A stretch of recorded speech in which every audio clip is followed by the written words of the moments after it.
Trader Charles here, Hooked Fly Fishing.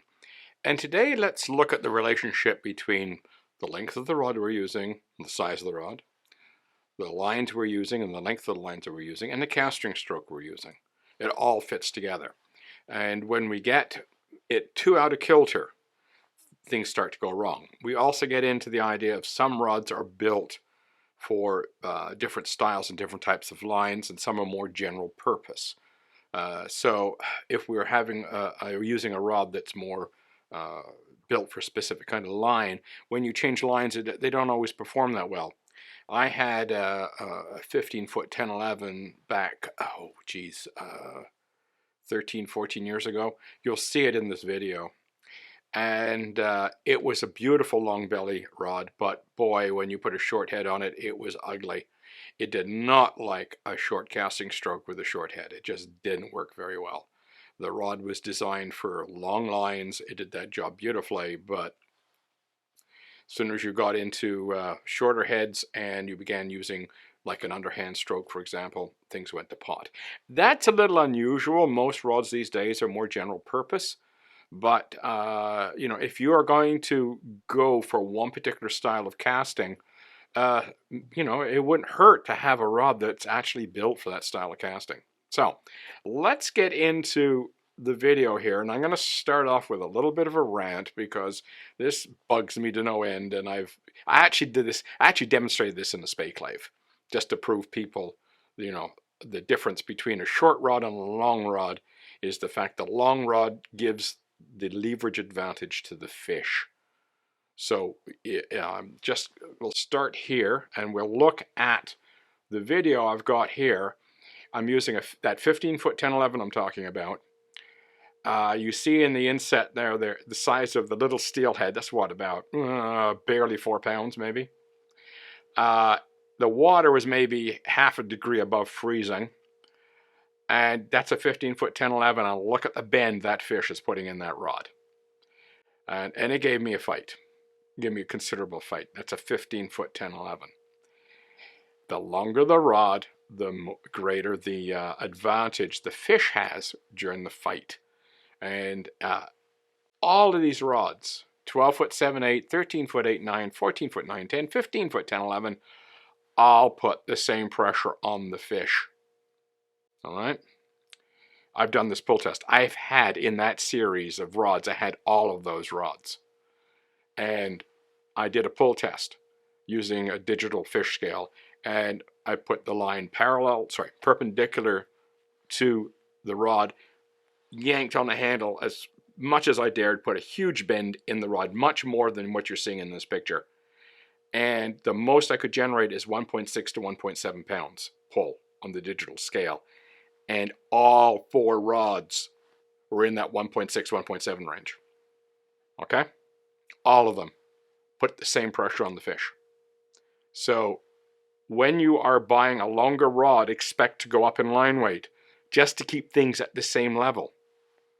And I also noticed too, going back a few years, when we had these longer rods at lighter line weights, well, when you got them out casting, you often had to move up a line in weight to get them to work well. So the number wasn't always indicative of what they would cast. They were actually beefier rods than the number might suggest. And I've run into that. Keep in mind, teaching, I've seen a ton of rods come across. And I've had people bring rods out and, you know, 15 footers, and they're, you know, they call it 8-weights or 9-weights. And I'm going, well, this is an 8-weight line and this rod's not casting it very well. Let's go up to a 9-10 and see what happens. Oh, it works. It's amazing how often that happened. So, bottom line here, when you go up a foot in rod length, you have to go up a line weight to keep things the same in terms of fish fighting power. I know that's controversial. You're going to have a lot of people argue with that. That's true. Okay, let's stop this one here. If you are going to use a long rod with a long line, it requires a long casting stroke. And you need to get that rod way back on the back cast. You don't need a lot of muscle. That's one of the things with big rods. People think you need a lot of muscle. No, just need good technique. Get right back, and then you're finishing quite a bit far forward. So if you saw my upcoming video, or where is it in the series? I've forgotten now, about using your body to cast. That's a long line cast, and you'll cast a long line very easily. So if you're using a long rod and a long line, be prepared to use a long casting stroke. Yes, I know it's possible to cast it with a short casting stroke, but that's not efficient. And this is all about efficient spey casting. You use the casting stroke and that fits the line in the rod. And and if you're going to be using a short line, you're going to be using a short casting stroke. In the old underhand, doing the underhand stroke. There's not much to it. There's not much of an arc, the old 10 and 2. And we'll see the 10 and 2 in this, there we go, 10 and 2. And that's a short head. So contrast that stopping point with this one, which is like that. It's almost parallel with the water. And you can see from the forward loop, the nice tight forward loop and the long cast, that didn't hurt the forward loop at all. So that's a typical example of when I am casting a short head, I'm upright and everything's happening in here. And when I'm casting a long head, I'm way far forward, stretched out with the rod. And all I'm doing is fitting the casting stroke to the length of the line. So there is a proportionality here, and I was using an 85-foot long belly in this cast, but I was probably had somewhere between 70 to 75 foot out of the guides. The rest was, the back taper was in the guides. And I was casting about 45 foot of running line, basically. So in this particular example, traditionally, if you had been taught to fish a 15-foot 1011, that was your starter's rod years ago in the UK, you'd start with a 15-foot 1011. And, you would typically be expected to be able to manage up to 5 times the rod length, or 75 feet of line out of the guides. And I've done a little bit better than that. I've got about, close to 80 feet with a salmon double taper. But it starts to get awkward. So 5 times is a good maximum aiming point. So if you want to get into the long belly world, don't try to go too much more than 85 feet. I've done it. It's not a lot of fun, and it gets inconsistent. So that 5 times the rod length works rather well, but that's wading shallow. All right, we're not talking about wading thigh or waist deep here. That's ankle deep wading. And I was lucky I was getting these casts off because I was, above my knees. So when you are casting a long line, you really have to be concerned about your wading depth. Here I was waist deep. I'm using a 13-foot 6-inch Asquith rod, and I had a 61-foot mid-belly. It's a Delta 2, 10-foot fast sink poly on it, and probably another 7 or 8 feet of leader on top of that. And because I was wading so deep, I was having to pull a lot of the head into the guides. And you can see right here with this yellow here, that's the back taper. The sage color here is the running line. So I've got the back taper past my top hand. And that was necessary because I was wading so deep. When I tried to cast more of that line out of the water, the problem is when you're trying to clear that line off the water, because you're so low down, you can't clear as much line. So you end up having to pull some in so you can get a clean lift, and then everything works fine. The other thing too is your motions tend to be restricted more when you're wading waist deep. You can't make those nice and as much of a pivot because you're having to worry about being blown over by the current. So you're planting your feet more, you're not using the body as much. All these things impact your ability to lift and cast a long line. So in this case, I had somewhere about 48 feet of line out of the guides, and that was comfortable in this situation. Plus the fly I was casting was quite large. So, it helped. I mean, I got a nice cast out of it, which was good. So, I've got, 61, 65, somewhere, that was about a 90-foot cast still. So that worked out okay. We're not going to complain about 90 feet when you're wading deep, but be aware that as you wade deep with longer lines, it's going to cut down in your distance, and it's going to cut down on the amount of line you can manage. And that's where, if you have to wade deep a lot, if that's your normal fishing situation, don't go out there with a switch rod, okay? Go out there with something with some length. And remember what I said about 15-foot 10-11 puts the same pressure on a fish as a 12-foot 7-8. So, you can use a big rod, and they're not harder to cast. In fact, if you learn to cast a 15-foot 10-11 with, let's say, a 60-foot line, you will actually become a better caster with lower effort because you will learn to use the rod. So enough of that ranting. Let's move on.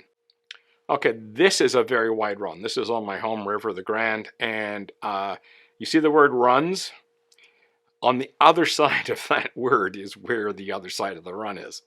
That whole run is very broad, and it's a boulder garden, and there can be fish laying anywhere in that. So if you want to touch the fish way out there or close to the shore, you have to be able to cast reasonably far to cover that run, and it's easier to do with a long rod and a long line. And on the flip side, if you had to get really far from the bank to do it, you might run into problems. This is where being able to cast left hand up with a single spey works really well. But when we get into smaller rivers and smaller runs, no problem using a small rod with a short line. And the other thing too is we can take a big river and break it down into smaller sections. Sometimes you have to give up on certain parts of the river because you can't reach them, you can't wade to them. But you can break a river down into smaller sections and fish it with a small rod and a short line. That works. It just means you have to say, okay, that side of the run I'm not even going to bother trying to reach. I'm going to concentrate over here. And it's just a mindset of deciding where you're going to fish. So if you showed up at a big river with a little rod and a little line, you can still fish it, just, approach it intelligently and, fish what you can fish effectively. Keep in mind that people used to do a lot of steelhead fishing out west on those big brawling rivers with 9-foot single-handers, and they caught tons of fish. So, being intelligent about the amount of water you're trying to cover and what you're trying to fish effectively makes a huge difference. Okay, let's move on to being tight to the bank. And you might have seen this before if you watched some of the previous videos. Quite literally, there were willows scraping the back of my jacket. I was that close to the bank. So you want to use a short head line, a short tip, even a short leader if you have to, just to be able to manage that. And to give you an idea of how far I was going, those gabion baskets on the far side, I stuck a fly into them a couple of times. So I was dropping the fly just short of those baskets most of the time. These also work great when it's windy. Yes, I've cast long bellies and long rods in windy conditions. Yes, it can be done, no problem. But it does take technique, and you need some familiarity with doing it. You have to be out a lot, and then you'll get comfortable with handling the wind with a big rod and a big line. But there's no question, these little tiny heads, 17-foot, 18-foot, 19-foot heads, when it's windy, ooh, love them. They're great. So, a smaller run, tight to the bank, windy conditions, great to have those short heads. Also, they'll handle heavy tips. The river was really high and dirty, and I was casting, I think, T14 on that day. So it works even with a short head and a light rod. So again, it's keeping everything proportional and in balance. So here's basically the rules that I go by when I'm sort of assessing things. 5 times the rod length is usually the maximum amount of line we can manage out of the guides. All right, so if you've got a 15-foot rod, that's 75 feet out of the guides. That's a comfortable maximum, and that works when you're, ankle deep in water, maybe up to knee deep. And after that, it starts to get a little bit dodgy. You'll have to shorten up down to maybe 4 times the rod length, and maybe even a little shorter to be comfortable when you're wading, say, waist deep. And in that video example, I was somewhere around 4 times to be comfortable. 3 times to 4 times rod length is a nice sort of Goldilocks zone. You get nice big D loops like shown by my model here, when you have a lot of line out, you can get some nice big D loops, you know, and you get lots of power, but it's not too much line to manage. You can cast them wading deep. It's not a problem. So, you know, you end up with something that's very nice and comfortable, as shown in this example. When you get down to tighter spaces, wind, 2.5, 3 times, great choice. You know, you can handle, and this is a good, comfortable all-round too, if you're not going to be casting very far. Keep in mind what I said in one of my previous videos. The amount of running line we can usually handle, of course it depends on the nature of the running line, but assume for a moment they're all equal in construction. The amount of running line we can manage is about the same whether it's an 18-foot head with a 10-foot tip or an 85-foot long belly. The amount of running line that we can handle off the reel is about the same. So, you know, in that long belly example, I could handle about 45 foot of running line because it's a fairly thick running line. So I could handle about 45 foot off without any problem. That same running line on an 18-foot head, I'd still probably be at 45 feet. So think about all the extra distance I got because it's an 85-foot long belly with a 15-foot leader. So, you know, I got an awful lot more distance out of that cast simply because I was using an extra head, a long head. So when you go to the short heads, you are reducing the ability to cast far, but it's not always necessary. In that previous example, an 80-foot cast would put you into the gabion basket. So, you know, you had to be a little shorter to avoid losing flies. So, you know, if that's your fishing situation, 2.5 to 3 times can be your default setup, and you'd be fine. So once you get under 2.5 feet of rod length, you know, get down to 2.2 or even 2, things start to get tricky. You have to be careful. You can easily blow anchors, get inefficient casts. You know, here's my example in my model. You get this very steep line here, trouble producing much of a V-loop. You know, everything can end up out of the water, including the fly.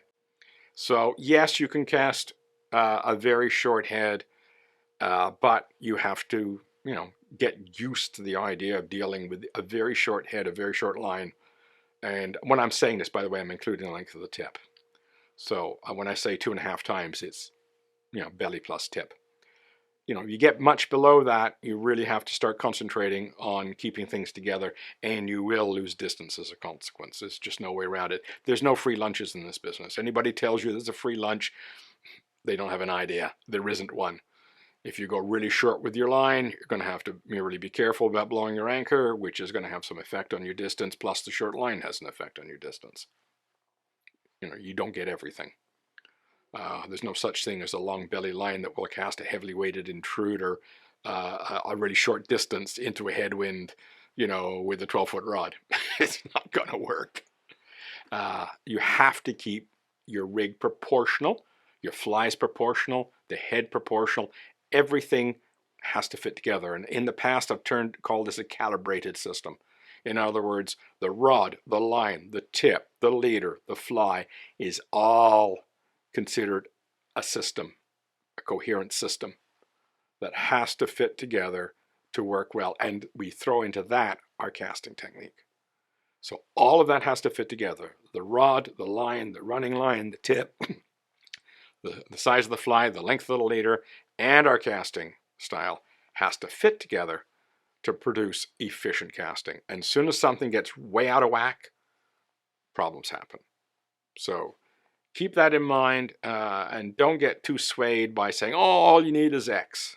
Well, there's no such thing as all you need is X. There's always exceptions, always different problems that we have to solve, and different rivers we have to deal with, and different casting conditions we have to live with. So, you know, there's no one-size-fits-all solution. It doesn't exist. So you pick what works and make sure it all fits together into one cohesive system, and you will have no problems casting efficiently because everything works together smoothly. So keep that all in mind. Cheers.